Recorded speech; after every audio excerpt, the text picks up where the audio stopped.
Vinay Vijay Rama pre release function కాస్త political వేడుకలా మారిపోయింది. ఒకవైపు జనసేన పార్టీ జెండలు, ఇంకోవైపు తెలంగాణ రాష్ట్ర సమితి వర్కింగ్ ప్రెసిడెంట్ కల్వకుంట్ల తారక రామారావుపై రాజకీయ ప్రశంసలు. ఇలా సాగింది Vinay Vijay Rama pre release event. Janasena party జెండల్ని చూసి మెగా కాంపౌండ్ తో పాటు కేటీఆర్ కూడా అభిమానుల కోలాహలం చూసి జనసేన అధినాయకుడు పవన్ గురించి మాట్లాడాల్సి వచ్చింది. ఇంకా ఎప్పటి నుండో అభిమానులు ఎదురు చూస్తున్న వినయ్ విజయ్ రామ సినిమా ట్రైలర్ బయటకు వచ్చింది. ట్రైలర్ ఎలా ఉంది, ఆ వైనం ఏమిటి అన్న సంగతి పక్కన పెడితే దాంట్లో ఒక సీన్ మాత్రం అభిమానులకు భలే పండుగగా ఉంది. రామ్ చరణ్ హల్క్ బాడీతో ఛాతి నిండా టాటూలతో డబ్ల్యూడబ్ల్యూ లుక్ తో కనిపించాడు. రెజ్లింగ్ సీన్లు ఇష్టపడి చూసే జనాలకు రామ్ చరణ్ లుక్ ఖచ్చితంగా నచ్చుతుంది. ట్రైలర్ మరీ అద్భుతంగా ఉందని చెప్పడానికి ఏమీ లేదు. పేలిపోయేంత డైలాగులు కూడా లేవు. 1-2 డైలాగులు ఓకే అనేలా ఉన్నాయి.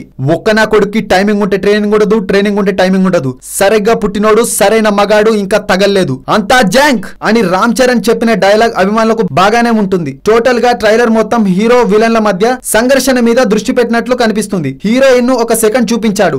డ్యూయట్ ను ట్రైలర్ లోకి టచ్ చేయలేదు. మితిమీరిన హింస ట్రైలర్ కట్ చేసి మాస్ మాయలో ముంచేశాడు బోయపాటి. అది చూస్తుంటే బోయపాటి రాను రాను తను మాస్ బ్రాండ్ రికార్డులను తానే అధిగమించాలనుకుంటున్నాడో ఏమో చూడాల్సిందే. హలో, మిమ్మల్నే యోయో టీవీ యాప్ డౌన్లోడ్ చేసుకున్నారా? ఇంకా లేదా? మీ యాప్ స్టోర్ కి వెళ్ళి వెంటనే డౌన్లోడ్ చేసుకోండి.